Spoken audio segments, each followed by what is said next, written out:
அமெரிக்க அதிபர் Donald Trump 70க்கும் மேற்பட்ட நாடுகளுக்கு 10% முதல் 41% வரையிலான புதிய வர்த்தக வரிகளை விதிக்கும் உத்தரவில் கையெழுத்திட்டார். இதன் மூலம் இந்தியாவிலிருந்து இறக்குமதி செய்யப்படும் பொருட்களுக்கு 25% வரி விதிக்கப்படும். சிரியாவிற்கு 41% வரி விதிக்கப்படும். லாவோஸ் மற்றும் மியான்மருக்கு 40% வரி விதிக்கப்படுகிறது. 39% வரி சுவிட்சர்லாந்து, 35% வரி கனடா, ஈராக், செர்பியா போன்ற நாடுகளுக்கு விதிக்கப்படுகிறது.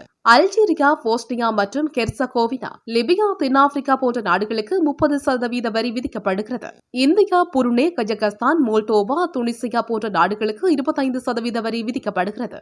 பங்களாதேஷ், இலங்கை, தைவான், வியட்நாம் போன்ற நாடுகளுக்கு 20% வரியும், Pakistan, Malaysia, Indonesia, Cambodia, Philippines, Thailand போன்ற நாடுகளுக்கு 19% வரியும், நிகரகுவா நாட்டிற்கு 18% வரியும், இஸ்ரேல், ஜப்பான், துருக்கி, நைஜீரியா, கனா மற்றும் பல நாடுகளுக்கு 15% வரியும் விதிக்கப்படுகிறது. பிரேசில், இங்கிலாந்து, போக்லாந்து தீவுகளுக்கு 10% வரியும் விதிக்கப்படுகிறது. இந்த வரிகள் இன்று முதல், அதாவது ஆகஸ்ட் 1 முதல் அமலுக்கு வரும். ஆனால் ஆகஸ்ட் 7 கப்பலில் ஏற்றப்பட்டு அக்டோபர் 5 அமெரிக்காவை அடையும் பொருட்களுக்கு புதிய வரி விதிக்கப்படாது என்றும் தெரிவிக்கப்பட்டுள்ளது.